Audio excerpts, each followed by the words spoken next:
What did Trump say about the ceasefire with Iran that led to renewed attacks? The answer reveals how a single statement reignited tensions and changed the course of diplomacy.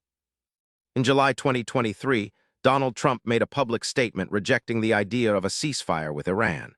He claimed the deal was unfavorable to the United States and warned it would embolden Iran's aggressive behavior.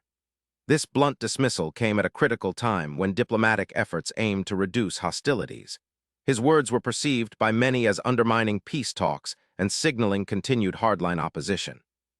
The statement sparked outrage among Iranian officials and their allies, who saw it as a provocation rather than an invitation to negotiate.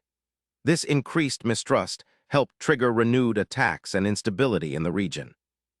Following Trump's remarks, Iran's leadership and its proxy groups escalated military actions, including missile strikes and drone attacks targeting U.S. interests and allies. These responses were intended to demonstrate strength and reject what they saw as American insincerity. The ceasefire hopes quickly dissolved, leading to a spike in violence that destabilized the region further. Analysts suggest that the breakdown was less about the ceasefire terms and more about the tone and timing of Trump's public rejection, which hardened attitudes on both sides and made compromise more difficult. The ceasefire talks involved multiple countries seeking to stabilize the Middle East. However, Trump's outright rejection sidelined moderate factions who favored dialogue. It gave hardliners more influence, emboldening them to push for confrontation instead of compromise.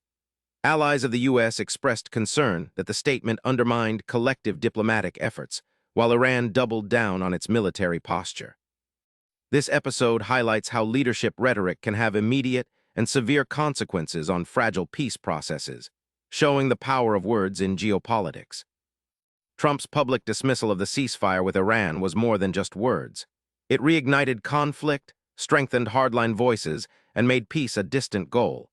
This shows how crucial leadership communication is in sensitive diplomacy. For more surprising answers to questions you didn't know you had, hit subscribe and stay curious.